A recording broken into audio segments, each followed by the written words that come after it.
Friends, we are continuing our discussion on issues related to energy and environment in relation to non-ferrous metals production as well as a general subject. I have mentioned that I intend to define certain terms very clearly, and in that context I have defined two words, waste and industrial waste. Perhaps I will give some other definitions of these terms and other terms little later. Then I give some examples of industrial waste in non-ferrous metal industry, and the biggest waste in non-ferrous metals industry is the red mud. This you must remember. 2 tons of red mud being produced for every ton of aluminum produced. Until today, we have not found, nobody has really found the right kind of use for that red mud.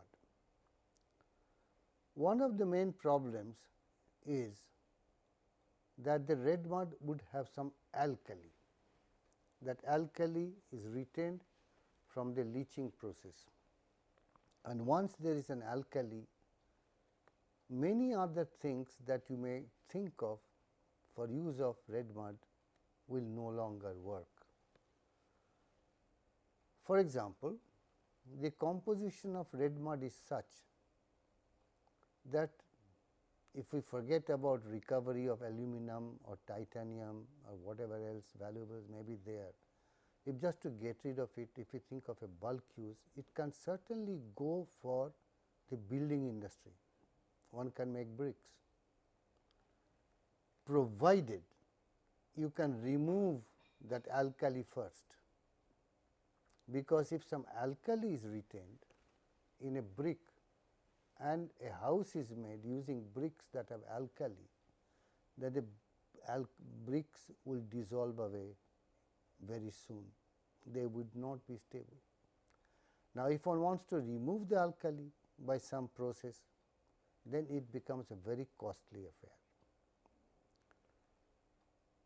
So, why was red mud not being used? Because a proper technology for abatement of the environmental problems were not available. Under pressure, technologies come. Today, for example, the biggest aluminum company, one of the biggest aluminum company of the world, Alcoa, they have announced a process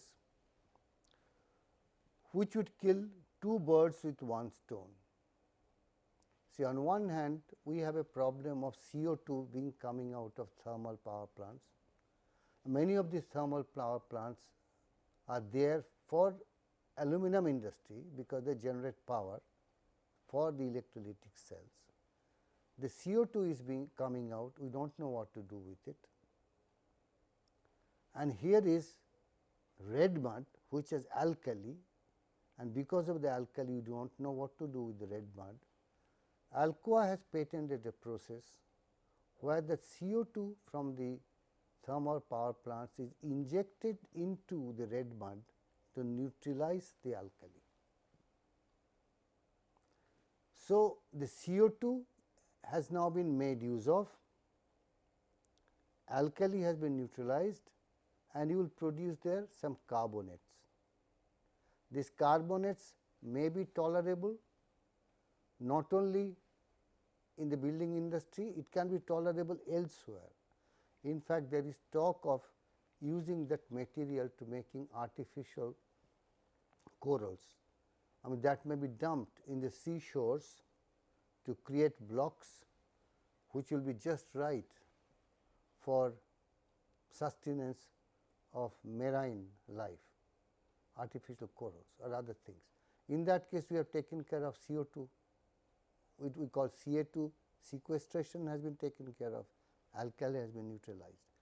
If we can do that, then we can find a bulk use of red mud, but still this process has not become widely applied as yet. There is another problem. Very often the thermal power plants are situated near places where there is coal available,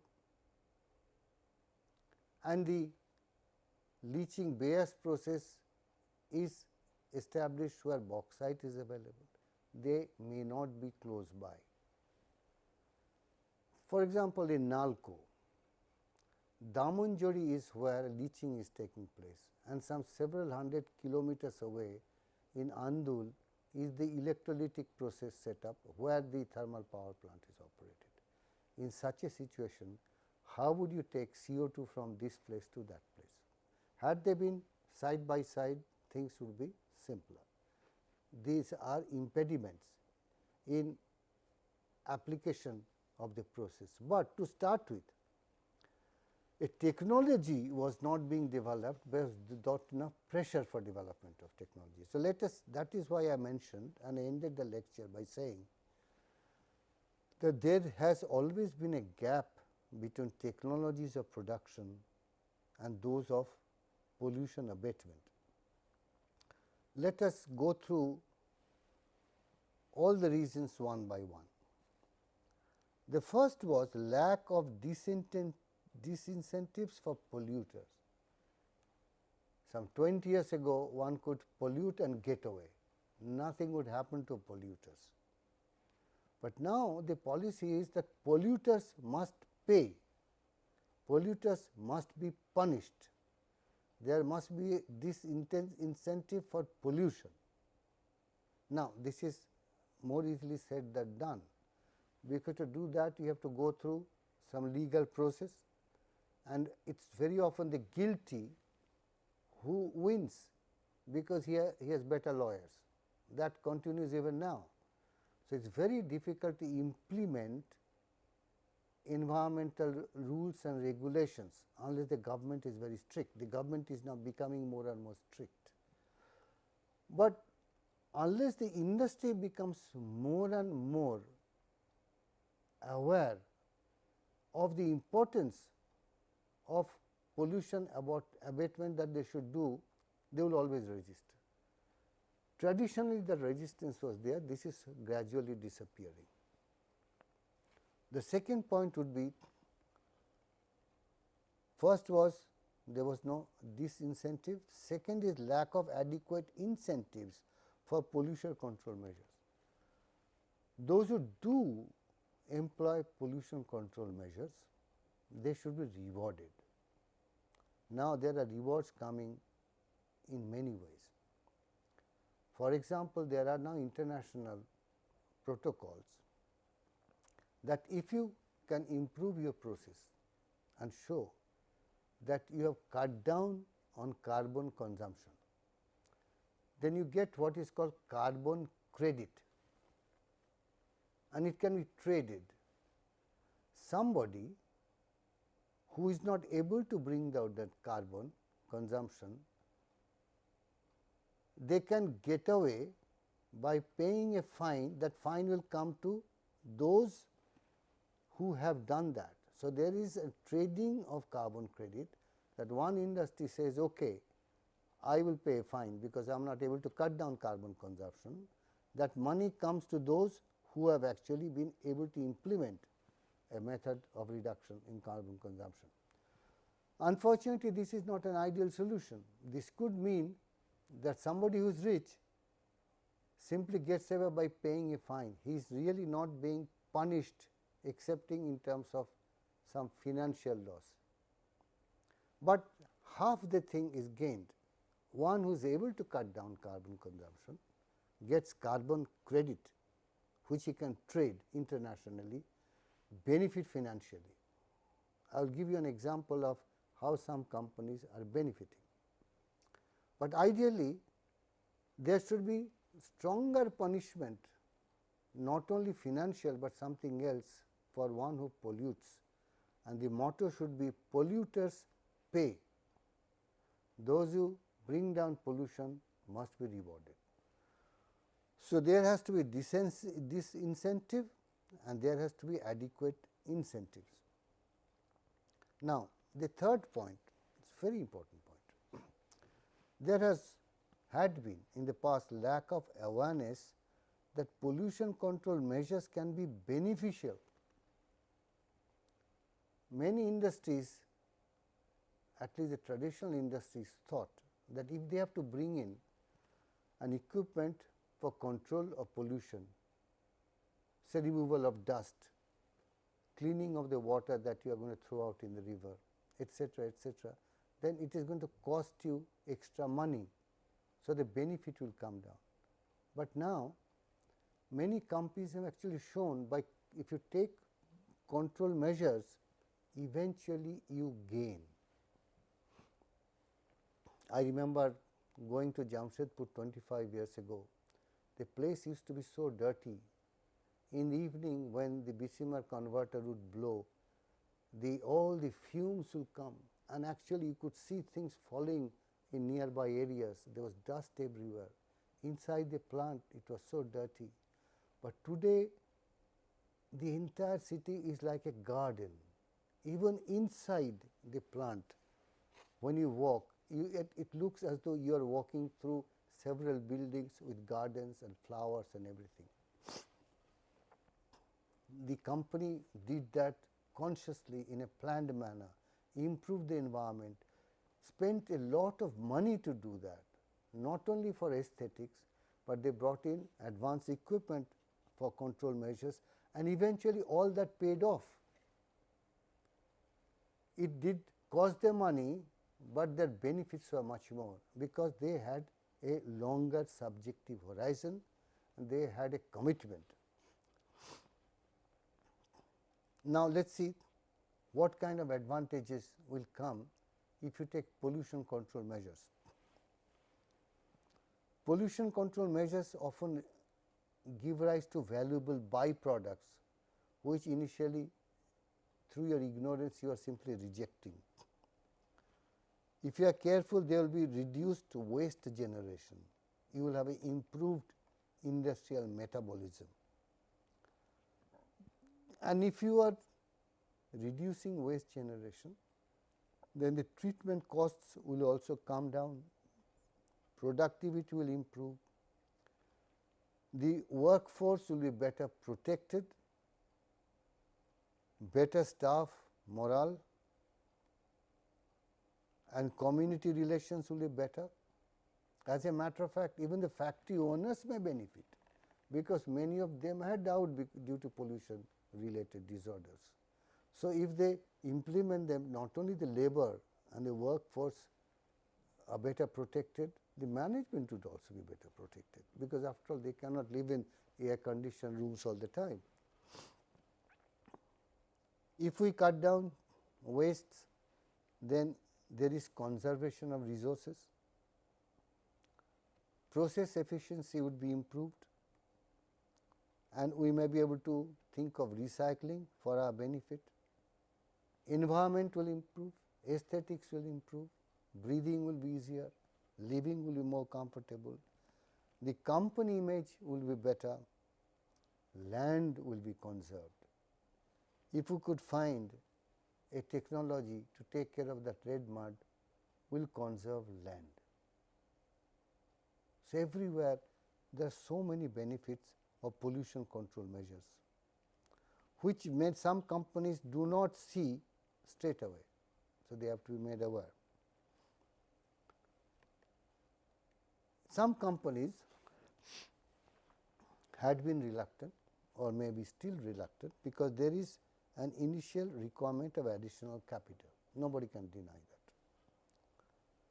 There would be investment and there would be requirement of trained manpower. There will be cost of having awareness programs. All these are investments. Somebody may say that technical expertise is not available. They may have to bring in consultants for discussions, in plant training and many other things. All this will cost, but then in the long run it pays. why our technologies of production and those of pollution abatement had a gap is because of many of the reasons and also a narrow subjective horizon of the top management. They were not trained to think, they could not visualize a scenario for the future, they were always thinking in terms of tomorrow. Things are fortunately changing everywhere. Now, let us see the kind of waste we are generating, or we had been at least until recently generating in non-ferrous industries in India. This data, the data are about 10 years old, but I do not think they have changed far too much, they are more or less the same. Gold, average feed grade is 4 parts million. You have elemental gold, but in rocks 4 parts per million. If we produce O metal, if we produce 2710 kilogram of gold, we generate 677,500 tons of waste. This is rock, soil, all kinds of gang things that we have thrown out. We have taken out the tiniest fraction of the metallic value, less than 300 kg, and we have produced from a beautiful rock surface so much of muck, and that too in a fine form, because we have crushed them, ground them. So, we had a solid hill, a rock, we have broken them out, created this crushed and ground thing, taken out a tiny fraction of gold, thrown the rest. What do you do with that waste? It will occupy lot more volume first of all than when it was in the form of a rock. I saw a cartoon of Dennis the Menace the other day. He and the little friend, they was digging earth, and when they got the soil out, when they tried to fill it up, they found there was something else left. So, they said we have to dig another hole to put that in. So, obviously, when you loosen what was a compact mass, you end up with lot more volume. The same thing will happen there. So, you have cut out some rock surfaces, and then you have ended up with huge amounts of fine crushed and ground gang material, this much. For aluminum, ores are fairly high grade, very high percentage of alumina in the ore. If only we could, if we had a pyrometallurgical process like we had in the case of iron, things would not be so bad. We will have aluminum and we will have some slag, and the slag would find some use also. Like today in the iron and steel industry, all slag that comes from blast furnace goes for cement making straight away, no more blast furnace slag dumps. This is not true for steel making. Steel making slags cannot find a ready use. Fortunately, steel making slags are less in volume, but bauxite unfortunately does not go through pyrometallurgy, it goes to electrometallurgy preceded by that leaching process which generates red mud, and I have told you 1 ton of aluminum is giving you 2 tons of red mud. Here it is even worse. It says for ore metal production 5931000, now it is showing slightly less. I exactly do not know what it means. For copper 1% grade, average concentrate would be 21%. There you see for this much production of copper, 38 million tons, no, it is 3 million tons, almost the same amount, slightly less amount of waste is generated. For lead, we have so much production and we have slightly less amount as waste matter. So, everywhere the same story is repeated, that you are producing certain amount of metal, but you are also producing a lot of waste.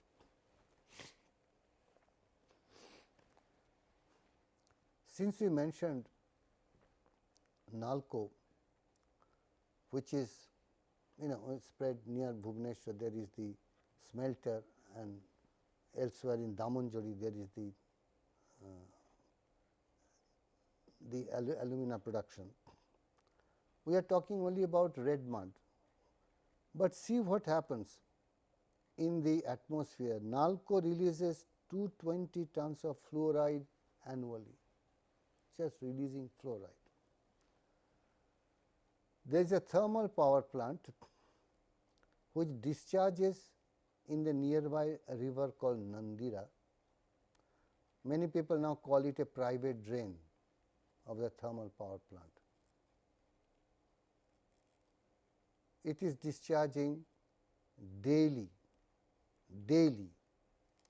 208 kg of lead, 56 kg of zinc, 4.5 kg of copper, 5.1 kg of cadmium, there is nickel, some uranium, some thorium, some aluminum, some cobalt.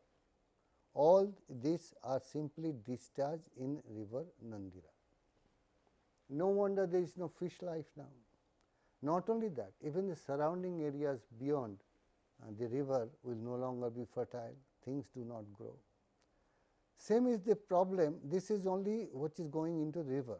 Now, the thermal power plant is also discharging fly ash, which is flying, going all over, falling in fields, creating havoc. Actually,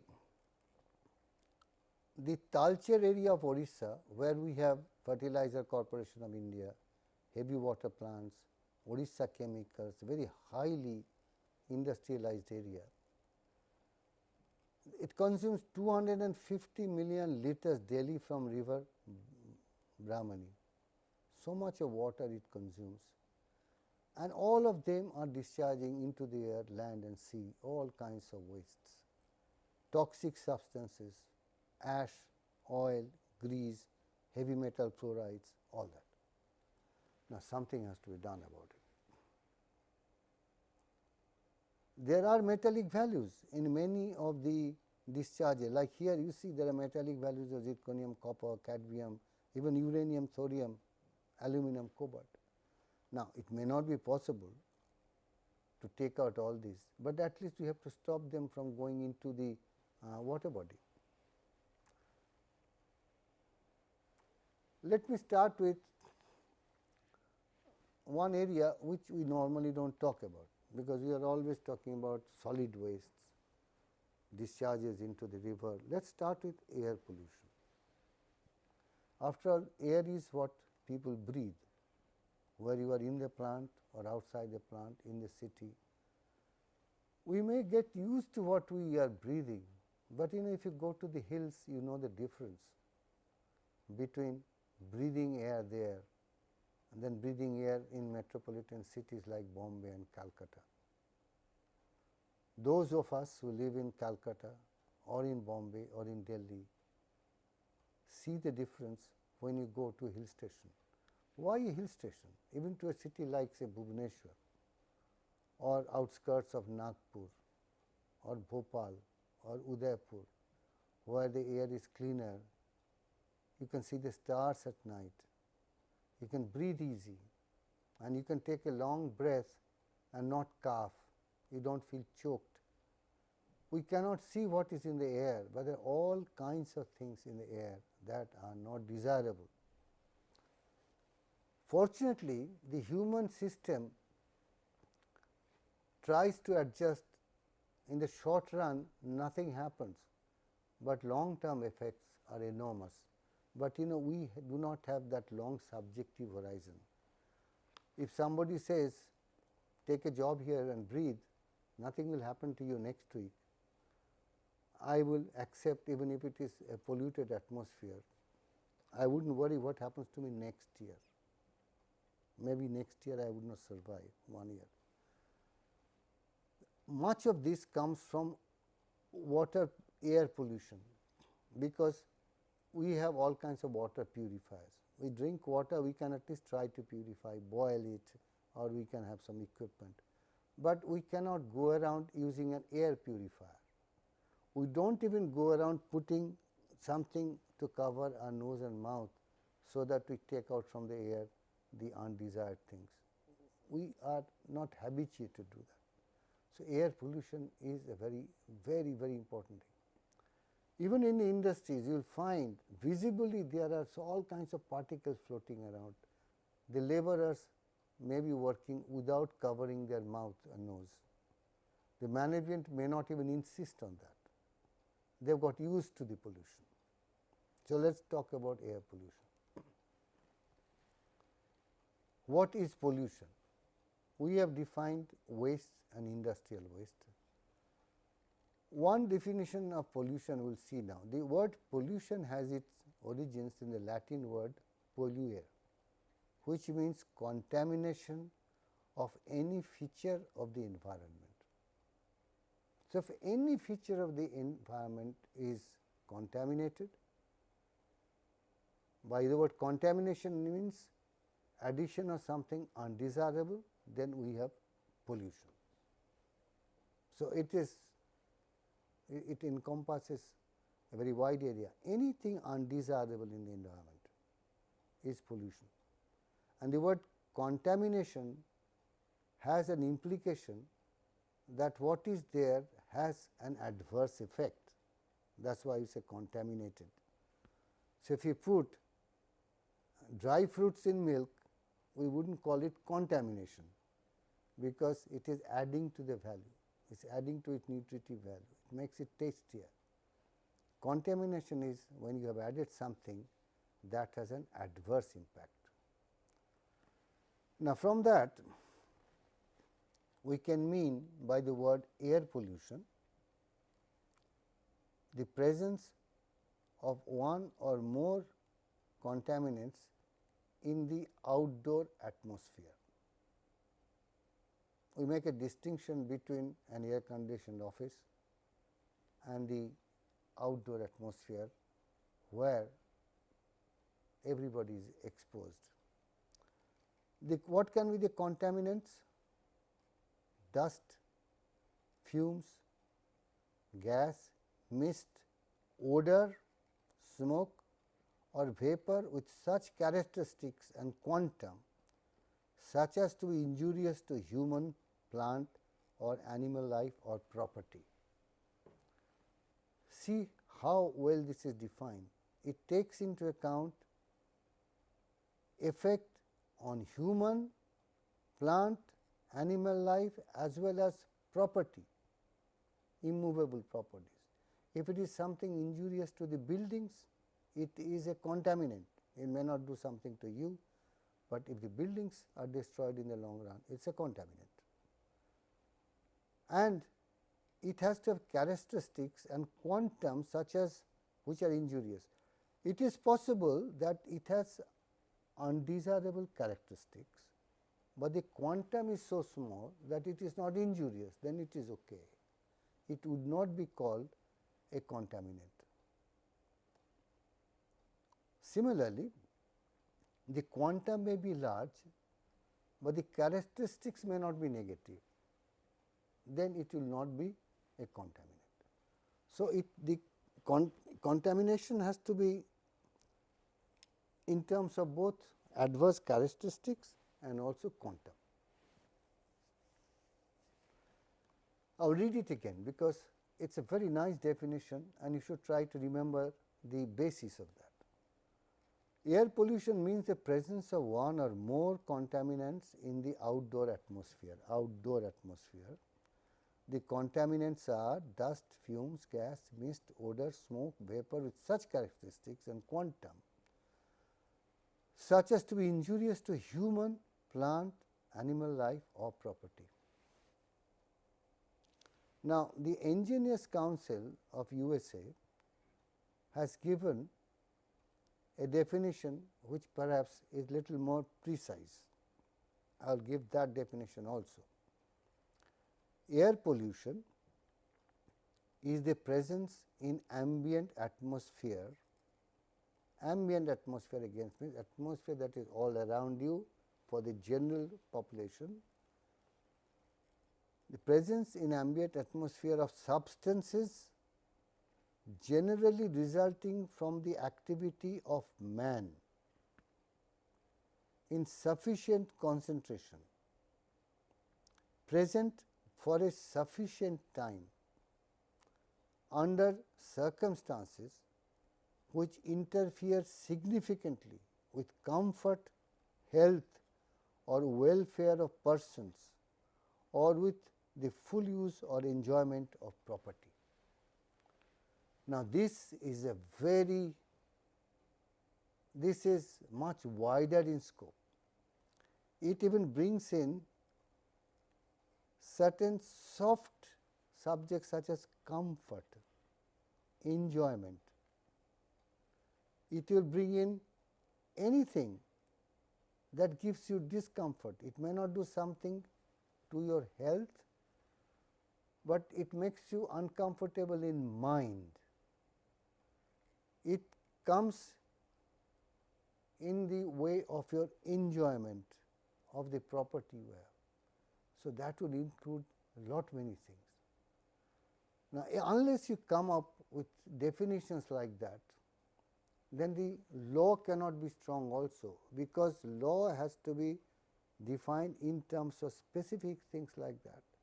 Somebody can go to court and sue a company saying that this is the ground on which I am suing the company, or the government can attack the company saying you have to be punished on such and such ground written in such and such clause.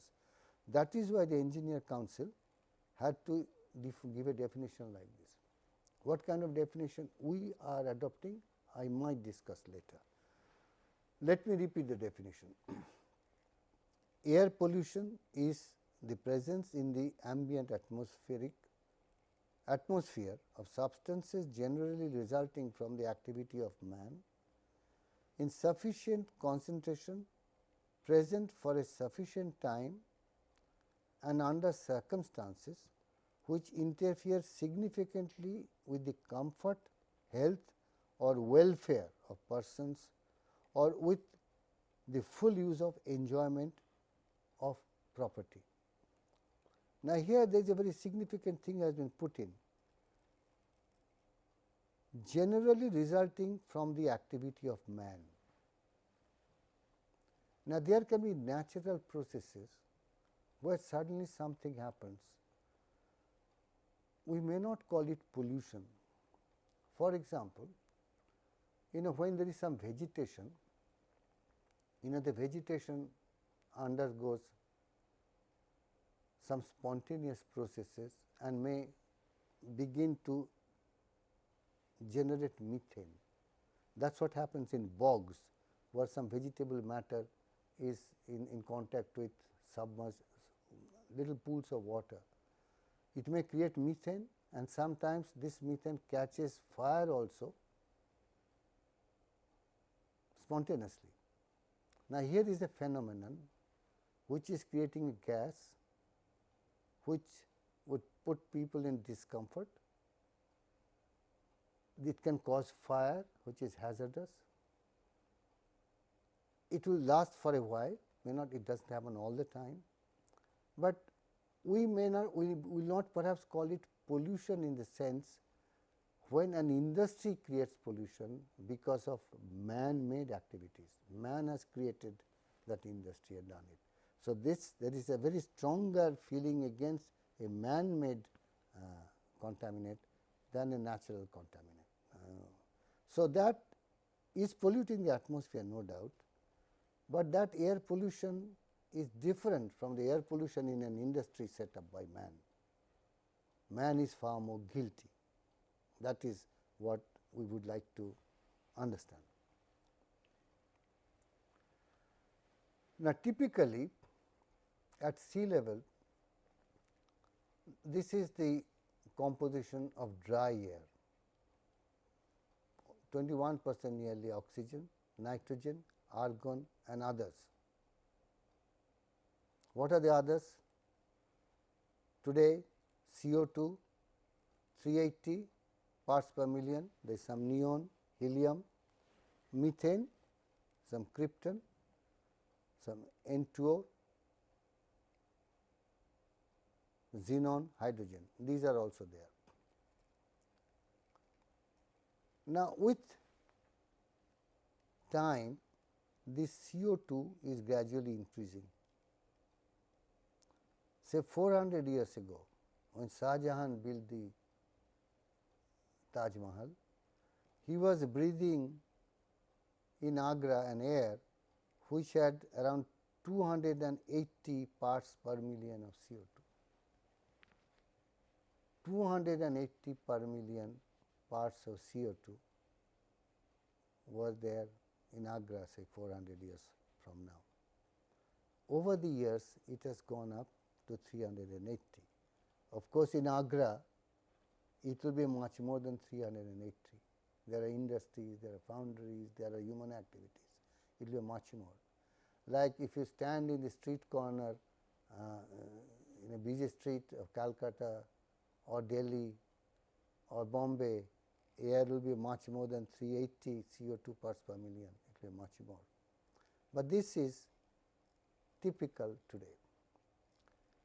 And that is the reason that the water, the rainwater today, I do not know how many of you know, the pH of rainwater, which is supposed to be very pure, almost like distilled water, is not 7. The pH of rainwater is around 5.6 or 5.7. It is acidic. Why it is acidic? It was actually perhaps always slightly acidic, because there is CO2 in air. So, when the raindrops fall through the air, it absorbs the CO2. Now, there are areas where there is more CO2, rainwater becomes more acidic. If there are industries where there is SO2, as was at one time, say in Ghatshila, where we had the copper plant, that SO2 that came out of the roasters and smelters turned all the plants everywhere yellow. I had been there 40 years ago.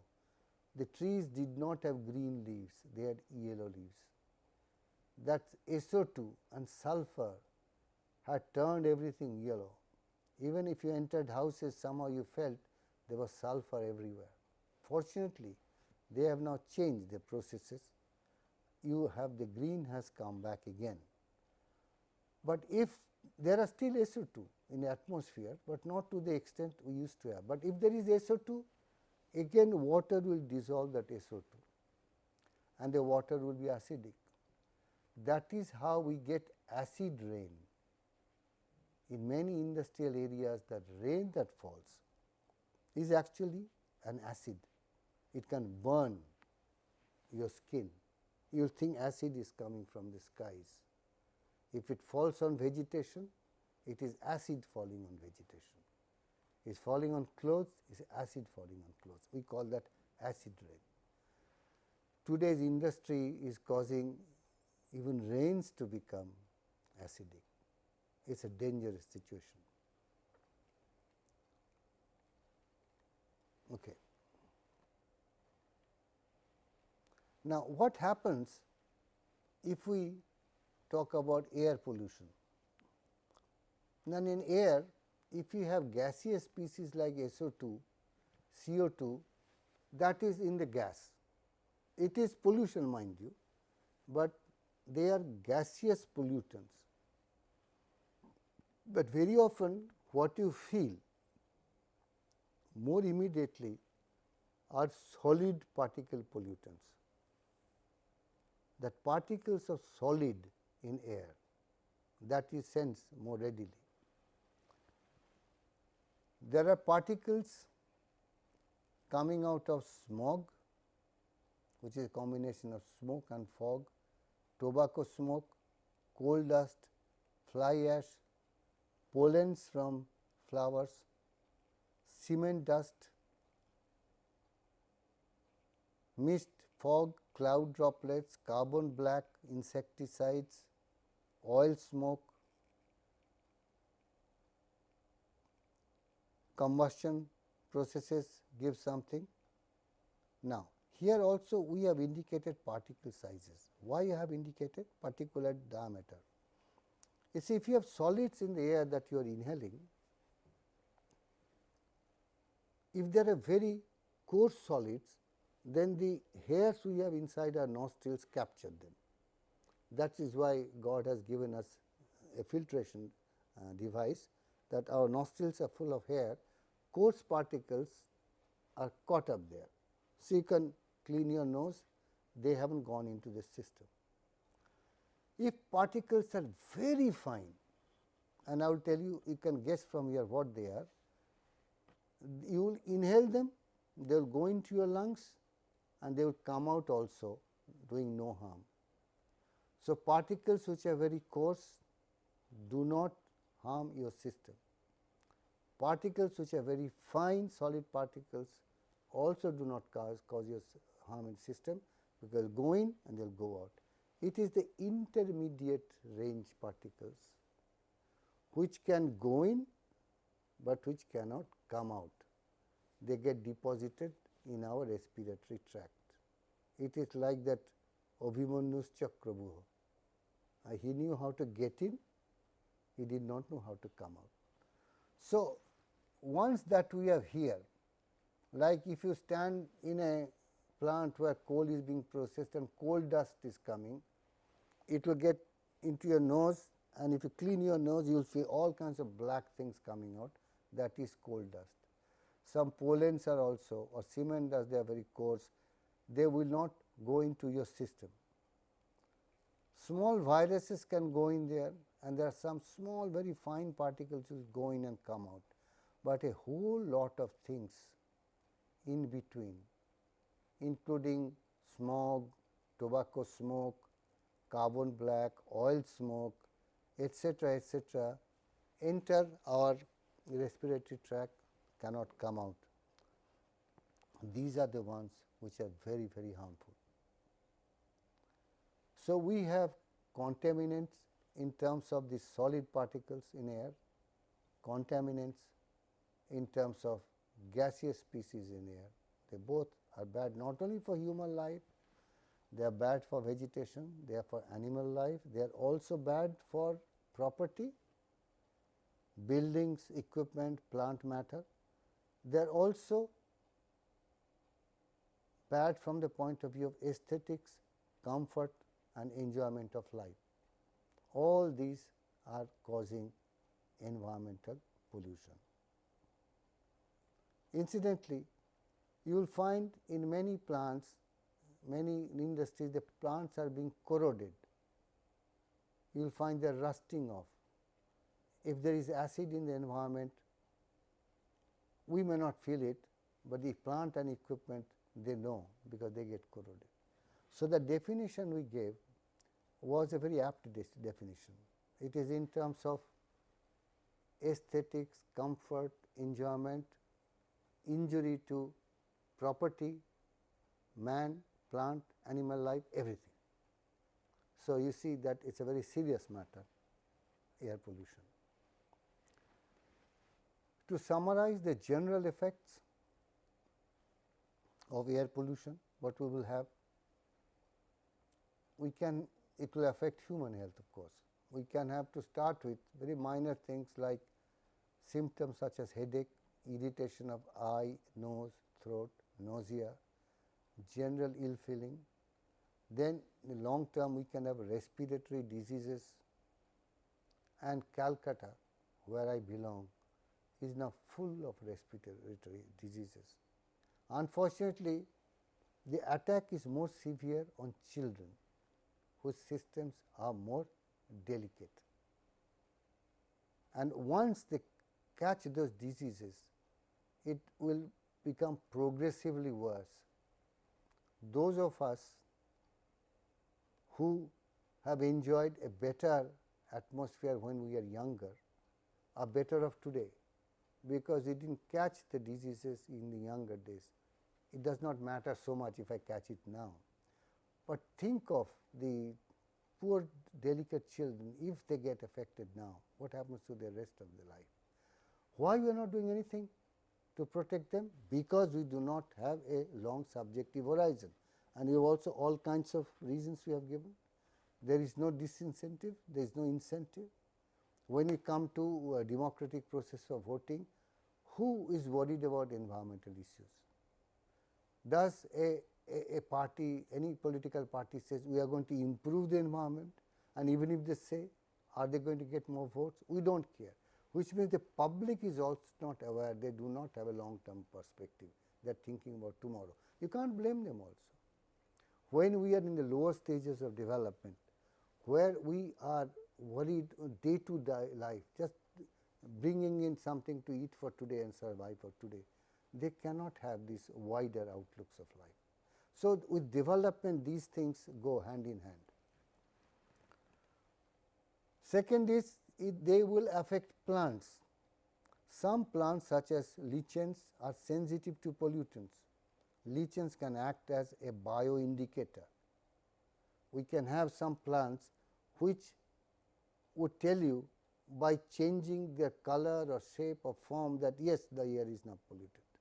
Like I remember, I was working in a place where we were working with producer gas. From producer gas you generate CO. It is a dangerous thing, because CO does not have a smell. In a room, if you close the door and if you leave a coal stove, chula, you will not wake up alive in the morning, because the CO that comes out of that would make you unconscious and kill you. I have seen such a death. I saw in a hostel in Kanpur, it was very cold, a small boy was feeling cold, the canteen closed at night, nobody told him that even if it is cold, keep the door open. He closed the door for more warmth. Next morning he was found dead, because CO does not have a smell, it kills. Now, there is a very simple way of knowing whether the CO concentration has exceeded the dangerous limits. Of course, there are CO meters are available, but simple thing is to have some small birds. It is not very kind, being very kind towards the birds, but then it is a practical thing. In ammonia, small birds, if they are kept in cage, they are far more sensitive to humans, because it is a delicate system. As I talked about children, the bird will die. So, when we are working in the plant and with the producer gas plant, there was CO, I told my colleagues, hang some cages with ammonia birds in them. If they are chirping, running up and down, you know you are okay.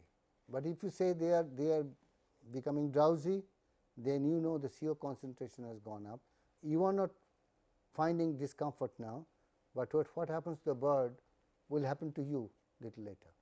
So, a bird can be an indicator. Similarly, these lichens can be used as bioindicators. Other plants may be destroyed and by altered mud acidity and release of poisonous metal ionics. If there are pollution in the discharges, they will also affect not only air, but liquid will also affect. Then there is general damaging effect on surroundings, metals corrode, stoneworks, weather by acid rain, as I mentioned. Other serious effects include photochemical smog, ozone layer depletion, greenhouse effect. All this is coming out of air pollution. Now, about dust, many industries have now standard processes for combating dust pollution. Like whenever a pyrometallurgical process is taking place, all kinds of dust are likely to flow out, especially when hot gases are coming out, fine particles flow out to the hot gases. So, there are gravitational settling chambers. Means suppose there is a gas coming out, you take it out and go through a process where there is outlet and then there is a chamber, and so the whole thing hits the bottom of the chamber, the gas has to go out again, and gravitationally the solid matter that was in the thing will drop to the bottom. it is a gravitational settling. There are some devices called cyclones, which use centrifugal force generated by a spinning gas stream to separate dust from carrier gas. So, the gas stream that is coming out is made to spin, that will separate out the solid particles.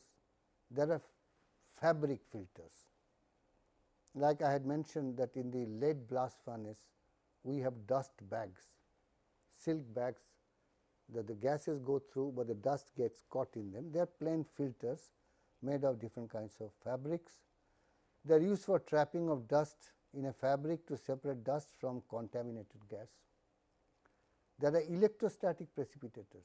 If there is a gas stream and there are dust particles under an electrostatic potential, they can be charged and they can be drawn towards an electrode, and the particles will go and stick to that electrode, gas will flow out. And there are some weight separation techniques, means if the gas containing solids are passed through a liquid, the gas will go through the solids would get trapped. So, in the industry there are many kinds of methods today to handle dust, air pollution, dust pollution, but provided you are talking about a definite stream where there is dust pollution. If there is an industry where dust is coming out everywhere through all kinds of cracks and holes, how do you gather all that? That is not possible. It has to be a well defined process. The dust coming out with a stream of gas we can certainly handle. So, design of the process is very important. Now, I will go a little more into this detail to tell you in an extraction processes what all kinds of waste that we generally generate, but this is going to take bit longer. Like we will start from raw materials extraction, then beneficiation, processing of raw materials, manufacturing and services, secondary metals processing. From the entire gamut of trying to take out raw materials from the earth's crust goes to the consumer. Then after consumer you have secondary metals and they will come back again. We will consider the whole cycle and try to see at which steps we generate what waste. I will not discuss that any further as to what quantity or how much of what where for which metal, but a general idea you should have, because after all the whole idea of my talking to you is to give you a general idea of the environmental issues and also issues connected with energy. The solutions will come once you become more aware. This is what is happening in the industries. Industries are subjected to constant, not only constant pressure, but constant awareness programs. So that once they become aware, they find the solutions themselves many times. Sometimes they have to take the advice from consultants. I will come to discussing this table in my next lecture. Thank you very much.